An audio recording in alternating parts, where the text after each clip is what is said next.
Hi everybody, we're going to do a demonstration on pruning tips. Today we're going to be working on a Oregon curl-free peach. Start with clean, sharp pruners. Sharpening this beveled blade, this little beveled edge is really important to get a good, nice, clean edge on that. And washing your pruners with bleach or rubbing alcohol, something like that, that's going to sterilize it, because you can transfer fungus and disease from one branch to the next or one tree to the next through your pruner. So make sure you're cleaning your pruners. If you want to be really crazy, you can prune it or wash it between each cut if you're dealing with like something that has heavily infested with leaf curl or rust or something like that. So anthracnose. Anyhow, so start with nice, clean, sharp pruners, and that's going to help with making precise cuts, and they're not jagged, they're not, tearing the bark. So what I always recommend is to start with, basically, it might sound silly, but you start with looking at the tree first and get a general overview of what you're trying to achieve. Is the tree too tall? Is it too wide? Just try to start, instead of going in there, chop, so yeah, just look at the tree and have a good general idea of what you're trying to achieve. Also, researching what plant you're pruning, and you should know like what time of year that plant blooms, what time it fruits. You don't want to be cutting off next season's fruit or next season's blooms. So just research when that plant blooms and fruits. And another thing is some plants produce fruit on new wood and some produce on old wood. Knowing what size branch you're cutting is important, and so what type of pruners you're going to be using. So up to 1 inch in diameter. This is about 3/4 of an inch. This is about 1 inch in diameter right here. You could use hand pruners. Anything larger than that, you're going to want to use loppers. This is about 1.25 inches or so. Anything bigger than that, you're going to want to use, you can use a Sawzall, that's helpful. Something like that, or a hand saw, pruning saw. First we're going to talk about the angle of the cuts you're going to be making. So when we're talking about the angle of these cuts, so I always leave a little bit of space on the above the bud. So we keep this at about a 45-degree angle, and this is where the tree is going to naturally heal itself over. If we were to cut this straight, let me use another branch for example. So if we were to cut, I'll cut this one wrong. So we cut this directly across. This little section right in the middle doesn't usually close up. So you'll see on cuts that are cut 90 degrees, the tree doesn't heal itself over completely. But something like this with a 45-degree angle, that closes up completely. So anyway, I have to show you how to do it wrong first. So we want to start with a 45-degree angle of our cut, and leave a small little bit remaining on that. What we'll talk about is the location of the cuts.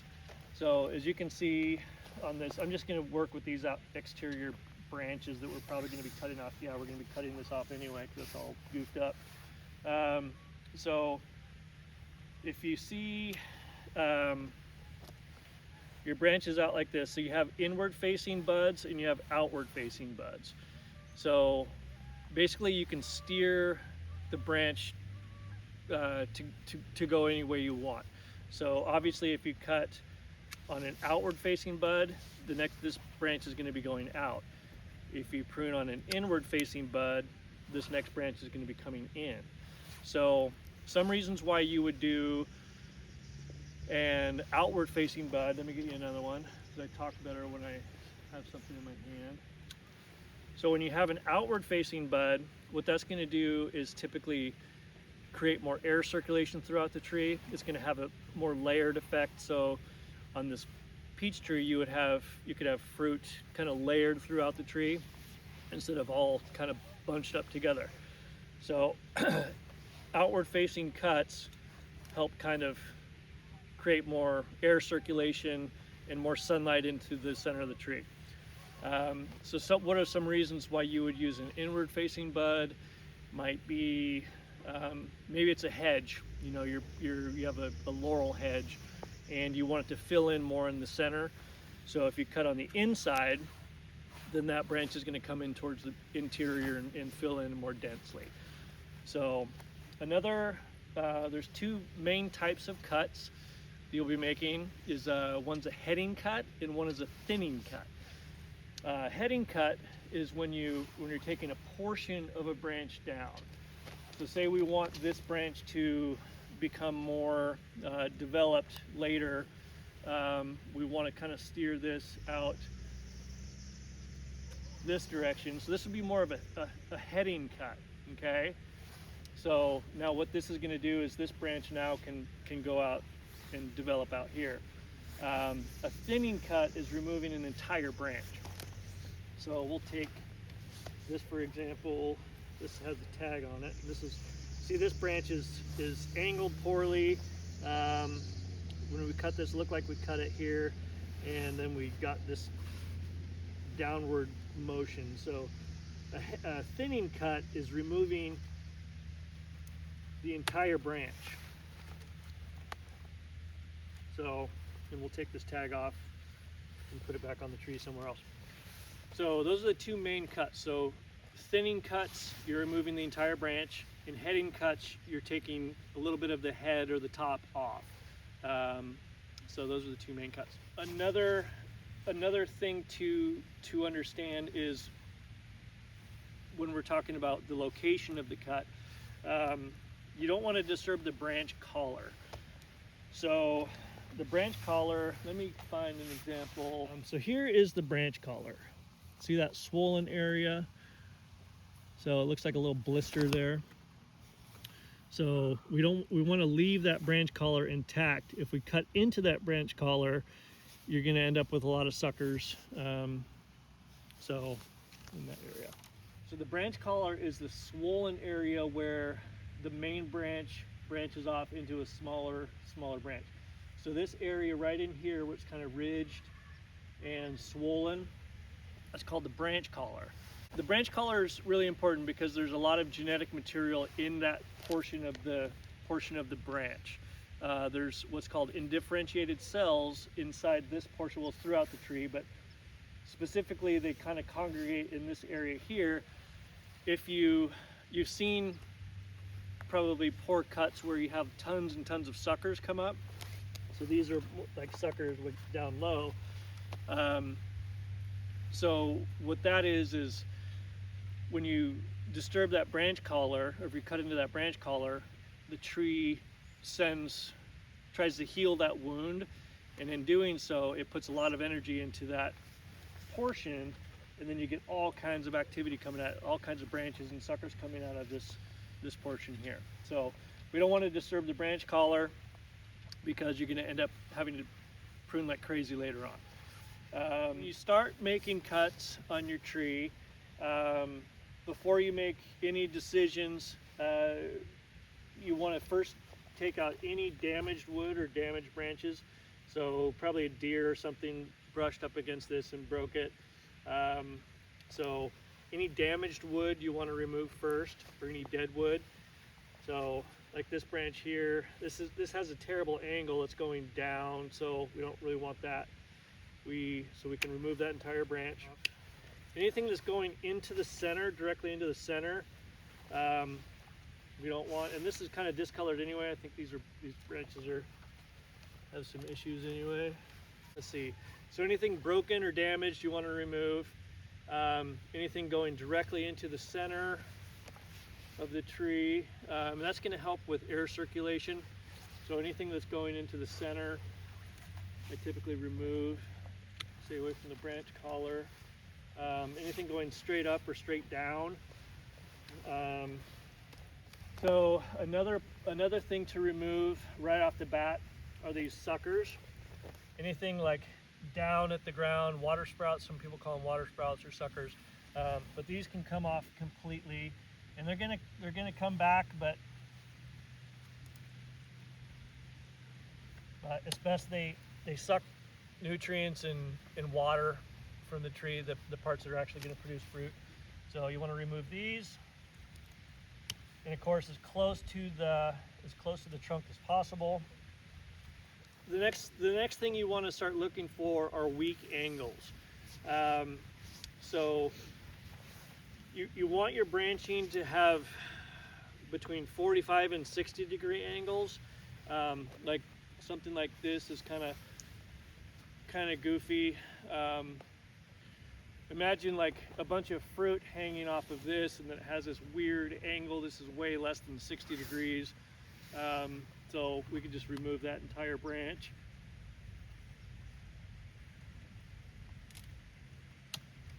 Okay. So, and then we can start looking at where fruit is going to start happening. So this branch here, for example, has a couple things going on. So this is what you're looking for the fruiting spurs. So you have this elongated section, and the reason for that is because the tree kind of beefs itself up there, because there's going to be probably 2 or 3 peaches on that portion right there. So it needs to kind of reinforce itself in order to hold the weight of the peaches. So anyway, so understanding that this is going to produce fruit. So if you make a cut down here, it's like you're not getting those peaches next year. So anyway, and then here's another flower bud. These are a little bit more developed than leaf buds. The flatter ones, these are just going to be leaves. Later on in the season, they'll begin to swell, and you'll be able to tell that this is actually a flower. This is actually going to be producing fruit. So it's early, it's mid-January right now. So looking for weak branches. So the reason why we want to cut out weak branches is if the branch angle is too low, and then you put fruit on it, or then it produces fruit, it has a tendency to snap or break, which we don't want. So just looking here, looking for weak angles. So this little section right in here has a lot going on that we can talk about. So for one, if we go through these in order, we remove anything that's damaged or discolored. So this is black, this is a dead branch. So that can go out immediately. That comes out. Next thing we notice is the angle, this angle here, okay? See how this is kind of going up and then going down. And then if there's any fruit on the end of this branch, this is going to be a very weak point. And this is actually even thinner upstream, you know? So you have a thinner portion and then it gets thicker. So looking for things like that, you want to just remove right away. So we can remove that branch in here, go at our 45-degree angle without hitting the branch collar. And then also right here, we have a branch that's going straight up. So this is also a weak angle.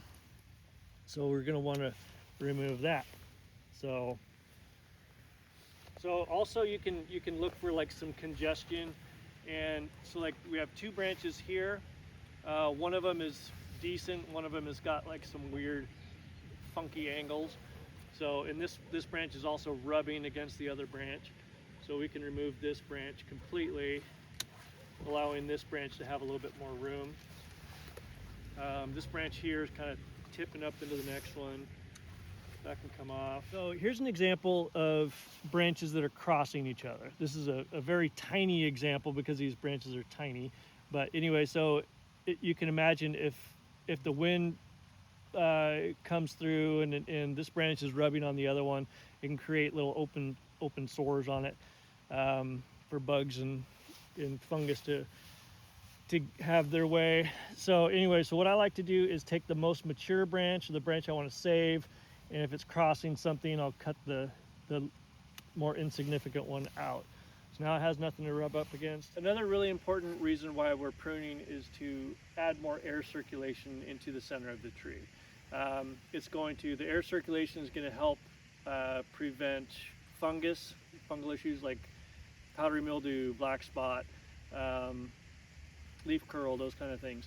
So the more air circulation through the center of the tree, the better off it's going to be. Also, air circulation or pruning the interior parts of the tree out puts the fruit onto the outside of the tree, makes it easier to pick, so forth. So another important reason is aesthetics. If you have, I'm looking at an apple tree over here, it's off camera, but anyway, the top is kind of weighted down last year with apples. It's kind of getting all wonky, so you might want to cut that off just for aesthetics. Some of your cuts this year are not going to produce fruit this year, but down the road they will. It's just going to set your tree up for being more productive in the future. So a lot of these small cuts, you know, you're not thinking about producing fruit this year because this isn't going to produce fruit, but this branch will. So a lot of the times you have to think ahead, you know, 2 years down the road, 3 years down the road, and the things that you're doing now are just going to make that process easier. So also the height of the tree, using some of those concepts with heading cuts, you can bring the fruit lower so you're not up on a ladder picking your peaches. You can kind of bring that tree down over the several years. So anyway, hope that's really helpful. This tree is far from finished, but we have some more work to do on it still. But anyway, thanks for watching, and we'll see you next time.